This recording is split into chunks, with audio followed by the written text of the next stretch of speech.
ಹೇಳ್ರಿ ಹೇಳ್ರಿ ಹೇಳ್ರಿ ಹೇಳ್ರಿ ಹೇ ಅಪ್ಪಯ್ಯ, ಎನ್ನಂ ಕರೆಸಿದ ಕಾರಣದಾವುದು? ಹೇ ಜಗದ್ರಕ್ಷ ದುಷ್ಟಮದ ರಾಕ್ಷಸ ಗುಣ ಶಿಕ್ಷೆ ಕಮಲ ಕರುಣ ಕಟಾಕ್ಷನಾದ ತಂದೆ, ನೀವು ಕರೆಸಿದ ಕ್ಷಣಕ್ಕೆ ನಾನು ಬಂದೆ. ಆಜ್ಞೆಯನ್ನು ಮುಂದೆ.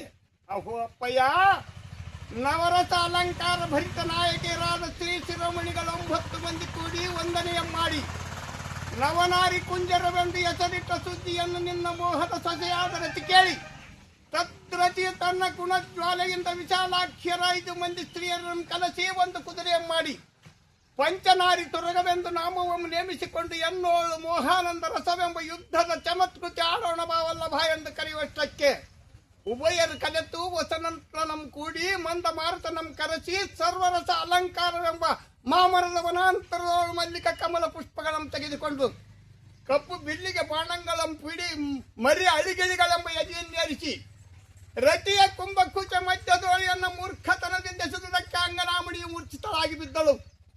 ಅದಂ ನಾಂ ತಿಳಿದು ಕಾಮದಂಡವೆಂಬ ಮಂತ್ರದಿಂದ ಎಬ್ಬಿಸಿ ಸತಿಯ ಉದರದಲ್ಲಿ ಉದುಗಿದ್ದ ವಿಷಜ್ವಾರ್ಯಂ ಎಲ್ಲದಂತಾಕ್ಷತೆಯಿಂದ ತೆಗೆದು ಸತಿಯಳನ್ನು ಮನಾನಂದ ಮಾಡಿ ಅನೇಕ ಮೋಹನಾಗಿಯರ ಸಮ್ಮೇಳಗೂಡಿ ವೀಣ ವಿನೋದ ಗಾಯನ ಧ್ವನಿಯಿಂದ ಗಲ್ ಗಲ್ಲು ಎನ್ನುವ ಕಾಲ್ಗಜ್ಜೆಯ ಝಂಕಾರದಿಂದ ಭರತ ಶಾಸ್ತ್ರವನ್ನರಿತು ನಟನ ವಿಲಾಸದಿಂದಿರ್ಪ ಕಾಲದೋಳು ನಿಮ್ಮ ಕಡೆಯಿಂದ ಬೆಳ್ಳಿ ಬೆತ್ತದ ದ್ವಾರಪಾಲಕನೊಬ್ಬನು ಬಂದು ಶ್ರೀಕೃಷ್ಣ ದೇವಾಧಿಪನ ಆಜ್ಞಾಗಿ ಹೌದು ಬರಬೇಕೆಂದ ಮಾತ್ರದೋಳು ಬಂದೆ. ಎನ್ನಂ ಕರೆಸಿದ ಕಾರಣ ಯಾವುದೇ ರುಕ್ಮಣಿ ಪ್ರಾಣನಾಥ ಭಕ್ತರಿಷ್ಟ ಪ್ರಧಾತ